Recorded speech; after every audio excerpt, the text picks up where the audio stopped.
ரஞ்சித் மாரி செல்வராஜ் போன்றவர்கள் இன்னைக்கு சினி உலகத்தில் வந்ததுக்கப்புறம் சினிமாவின் பார்வையும் இதெல்லாம் மாறி இருக்கு. அமீர் சார் பருத்தி வீரன் படத்தில் அவர் கேட்டதா யோசிச்சதா சொன்னார். அது கம்யூனிகேஷன் ஆச்சா இல்லையான்லாம் தெரியல. நான் அதுக்கான பதில் சொல்லலை.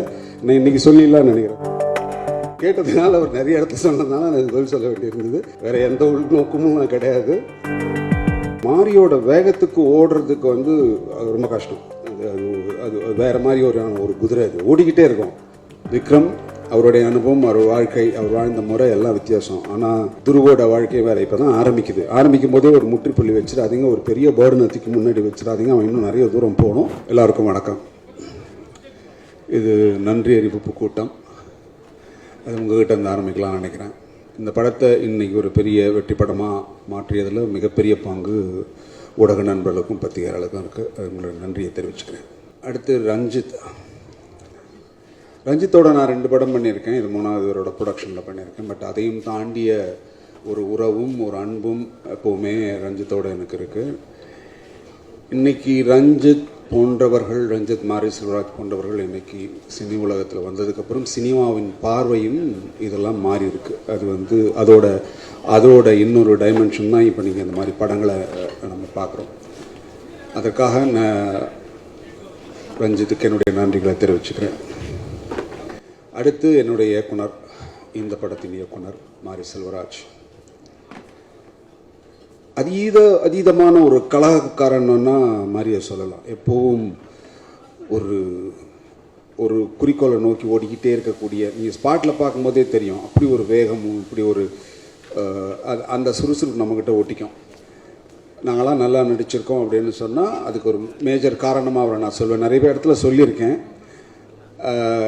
அது என்ன, அவரை பார்த்து நடிக்கிறது இல்லை, அந்த உணர்வை எடுத்துக்கிறது, அந்த மொமெண்ட்டை எடுத்துக்கிறது, அந்த ஃபீலை எடுத்துக்கிறது, அவ்வளோதான். அதை இன்ஸ்பயர் பண்ணிக்கிறது, நமக்குள்ளேயே நம்ம அதுலேருந்து எடுத்து பண்ணிக்கிறது. ஸோ அதுக்கான மேஜர் மோட்டிவ் மாரிக்கிட்ட சொல்லணும். தேங்க்யூ மாரி, ஒரு அற்புதமான படைப்பு. இன்னைக்கு நிறைய பேசுகிறாங்க வெளிச்சாமியை பற்றி, அதற்கு மிகப்பெரிய காரணம் நீங்கள். நன்றி ஒன்ஸ் அகெயின். அண்ட் துரு, கொச்சினில் இருக்கும்போது ஒரு கேள்வி கேட்டாங்க. நீங்கள் 2 பேரோட ஒர்க் பண்ணியிருக்கீங்க, விக்ரமோட ஒர்க் பண்ணியிருக்கீங்க, துருவோட ஒர்க் பண்ணியிருக்கீங்க, எப்படி ஃபீல் பண்ணீங்க அப்படின்னு கேட்டாங்க. நான் எடுத்த உடனே சொன்னேன், தயவுசெய்து இந்த மாதிரி கேள்வி இனிமேல் எங்கேயுமே கேட்காதீங்க. யாரையும் ஒப்பிடவே முடியாது. விக்ரம் அவருடைய அனுபவம், அவர் வாழ்க்கை, அவர் வாழ்ந்த முறை எல்லாம் வித்தியாசம். ஆனால் துருவோட வாழ்க்கை வேற இப்போ தான் ஆரம்பிக்குது. ஆரம்பிக்கும் போதே ஒரு முற்றுப்புள்ளி வச்சிடாதீங்க, ஒரு பெரிய பேர்னத்துக்கு முன்னாடி வச்சிடாதீங்க. அவன் இன்னும் நிறைய தூரம் போகணும். தயவு செஞ்சு இந்த மாதிரி கேள்வியை தவறுங்கன்னு நான் அன்றைக்கே இந்த ஸ்டேஜ்லேயே சொன்னேன். அதை தான் துருவிட்டே சொல்கிறேன். Have a huge space, run. இந்த படத்தில் ஓடுற மாதிரி ஓடிக்கிட்டே இருங்க. கண்டிப்பாக அவங்க வாழ்க்கை வேறு லெவலுக்கு போவோம். And Rajisha is a wonderful girl. என் பொண்ணு நேர்லியாக தான், என் பொண்ணு தான். அது பியூட்டிஃபுல் ஆர்டிஸ்ட்.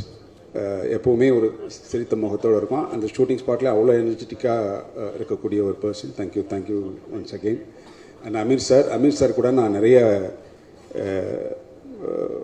பர்சனாகவே இன்ட்ராக்ட் பண்ணது இல்லை. ஷூட்டிங் ஸ்பாட்லேயும் அதுக்கான வாய்ப்பு இல்லை. ஏன்னா எனக்கு அவருக்கு சீனும் கிடையாது. ஆனால் ஒரு கேள்வி நான் ரொம்ப நாளாக பதில் சொல்லணும்னு நினைப்பேன். ஆனால் ஏன் அப்படின்னு விட்டுருவேன். நான் இன்றைக்கி அதை 2 முறை அது அவர் வாயிலே நானே கேட்டுட்டேன். பருத்தி வீரன் படத்தில் அவர் என்னை கேட்டதா யோசிச்சதா சொன்னார். அது கம்யூனிகேஷன் ஆச்சா இல்லையான்லாம் தெரியல. நான் அதுக்கான பதில் சொல்லலை. நான் இன்றைக்கி சொல்லிடலான்னு நினைக்கிறேன். அது மூட்டுப்பள்ளி வச்சிடலான்னு நினச்சேன். அவங்க என்னை கேட்டாங்க. அந்த கேட்ட நாள் வெயிலோட ஃபர்ஸ்ட் டே ஷூட்டிங்கு. அது 1.5 மாதம் அது கண்டினியூஸாக அங்கே ஷூட் போயிட்டுருக்கு. ஆனால் இவங்க நான் சொன்னேன், நான் நெக்ஸ்ட் வீக்கில் ஒரு கேப் வந்ததுன்னா நான் கேட்டுடுறேன் கதை அப்படின்னு சொல்லும்போது, இல்லை அடுத்த வாரம் உங்களை ஷூட்டிங்க்கு வர சொல்லிட்டாங்க, 2 மாதம் அங்கே இருக்கணுமான்னு சொன்னாங்க. என்னால் அது முடியாதுங்க, நான் அவங்ககிட்ட சொல்லிடுங்கன்னு சொன்னேன். இதுதான் உண்மை. நான் இதை எங்கேயும் சொன்னதும் இல்லை. அவர் கேட்டதுனால, அவர் நிறைய இடத்துல சொன்னதுனால நான் பதில் சொல்ல வேண்டியிருந்தது. இதுதான் சார், வேறு எந்த உள்நோக்கமும் கிடையாது. அண்ட் எழில், மாரியோட ஷூட்டிங்கில் பார்த்தீங்கன்னா தெரியும், மாரியோட வேகத்துக்கு ஓடுறதுக்கு ரொம்ப கஷ்டம். அது வேற மாதிரி ஒரு குதிரை. அது ஓடிக்கிட்டே இருக்கும். அதுக்கு ஈடு கொடுத்த ஒரு கேரக்டர் நான் இதுக்கு முன்னாடி இருந்த கேமராமேன் நான் பார்த்ததில்ல, எனக்கு தெரியாது. ஆனால் எழில் அந்த ஆரியை தூக்கி மேலே போட்டுக்கிட்டு ஓடுற அந்த வேகம் இருக்குல்ல, அதுலேயே தெரிஞ்சிடுச்சு இந்த படத்தோட குவாலிட்டி வேறு லெவலுக்கு வந்துடும். அவ்வளோ நான் மானிட்டர் பார்க்குற பழக்கம் எனக்கு கிடையாது, திரையில் தான் பார்ப்பேன் இப்போ வரைக்கும். ஸோ அதனால் நான் என்னால் அங்கே அது ஜட்ஜ் பண்ண முடியல. பட் அந்த வேகம், அந்த ஈடுபாடு பிரமிக்க வச்சுது. வாழ்த்துக்கள். நன்றி. அண்ட் மதன் நான் இன்றைக்கி சொன்ன மாதிரி தான், நல்ல நண்பர், நல்ல ரொம்ப நிறைய பேசுவார் சினிமா பற்றி, நிறைய ஆக்சுவலாக இப்போ உட்காந்துருக்காரு. அவரும் ஒரு இயக்குனரும் கூட. பயங்கரமாக சினிமாவை பற்றிய மிகப்பெரிய எண்ணங்களும் அதை எப்படி பண்ணணுங்கிற நிறைய டெக்னிக்ஸும் கற்று வச்சுருக்கிற ஒரு ஆள் இங்கே ரொம்ப சாதாரணமாக உட்காந்துருக்காரு. அடுத்து வர்ற காலங்களில் ஒரு மிகப்பெரிய இயக்குனராகவும் வர்றதுக்கு வாய்ப்பு இருக்குது. பிரசன்னா கொச்சினில் தான் நாங்கள்லாம் பார்த்துட்டீங்க, நிவாஸ் வரலையா அப்படிலாம் கேட்டாங்க நிறைய பேர் என்கிட்ட. இல்லைங்க வரல, ரொம்ப டயர்டாக இருந்து போயிட்டார். இல்லை வர வச்சுருக்கணும், நாங்கள் வர ட்ரை பண்ணோம், அவர் வரலைன்னா. அவ்வளோ பெரிய ஃபேன் வந்து கொச்சினில் இருக்குது. நான் பார்த்தேன், கண் கூட பார்த்தேன். Thank you Prasanna, you are amazing, good, thank you.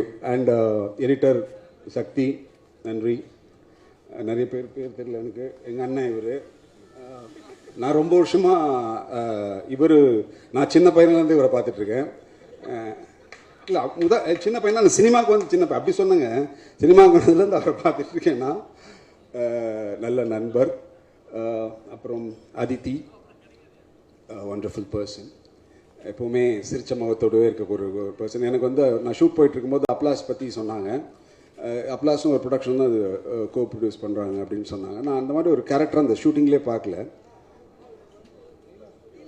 ஓ நீலம், ஓ அப்படியா, ஓ அப்லாஸ் வேறியா, அதுவே தெரியல வர எனக்கு. ஓ ஓகே நீலம் ஸ்டுடியோஸ். ஏன்னா நான் அவங்கள பேர் கேள்விப்பட்டிருக்கேன், நான் பார்த்ததே இல்லை. கடைசி நாள் ஷூட் இந்த சீன் எடுத்துகிட்டு இருக்கும்போது தான் அவங்க அப்படியே வந்து போயிட்டு இருந்தாங்க. அப்போ தான் அவங்கள ஸ்பாட்லேயே நான் பார்க்குறேன். நான் கேட்டேன், துருவிட்ட தான் கேட்டேன், இது யார் இது அப்படின்னு கேட்டேன். இல்லை சார் அவங்க தான் ஒன் ஆஃப் த ப்ரொடியூஸ். ஓ அப்படியா, ஓ எனக்கு தெரியல. நான் அப்புறம் அவங்களே வந்து பேசினாங்க. Such a wonderful lady, thank you so much. யாரை விட்டேன், மாஸ்டர். அவர் சொன்ன மாதிரி வெயிலேருந்து எனக்கு தெரியும். வெளில அவங்க அப்பாவுக்கு வந்து அசிஸ்டண்ட்டாக இருந்தார், அதுலேருந்து எனக்கு தெரியும். அவர்கிட்ட அவங்க அப்பாக்கிட்டே இருக்கிற அந்த குணம் இவர்கிட்டயும் இருக்குது. ஒரு ரிஸ்கியான ஷாட் வைப்பாங்க, வச்சுட்டு நம்மளையும் கூப்பிட்டுட்டு ஸ்பாட்டில் பண்ணலாம்ல, வேணாம்ல, பண்ணலாமா வேணாமான்னு ரெண்டுத்துக்கும் நடுப்பில் விட்டாங்க. நமக்கு என்ன பண்ணுறதுனே தெரியாது. பண்ணிடுறாங்க. ஓகே பண்ணிட்டு வரப்பா அவர் அப்படின்வாங்க.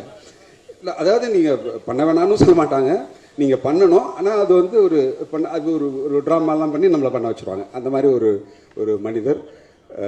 Thank you. So I think I covert everybody நினைக்கிறேன். நன்றி, எல்லாருக்கும் நன்றி, தேங்க்யூ. டைரக்ஷன் சாரி, முக்கியமான சாரி, ப்ரொடக்ஷன் மேனேஜர்ஸ் டிபார்ட்மெண்ட், அப்புறம் வந்து அசிஸ்டன்ட் கேமராமேன், உதவி கேமராமேன், எல்லாருக்குமே என்னுடைய நன்றிகளை தெரிவிச்சுக்கிறேன். நீங்கள் இல்லைன்னா இந்த படம் சாத்தியம் இல்லை. நான் எப்பவும் சொல்கிறேன், இப்பவும் சொல்லிக்கிறேன். நன்றி, தேங்க்யூ.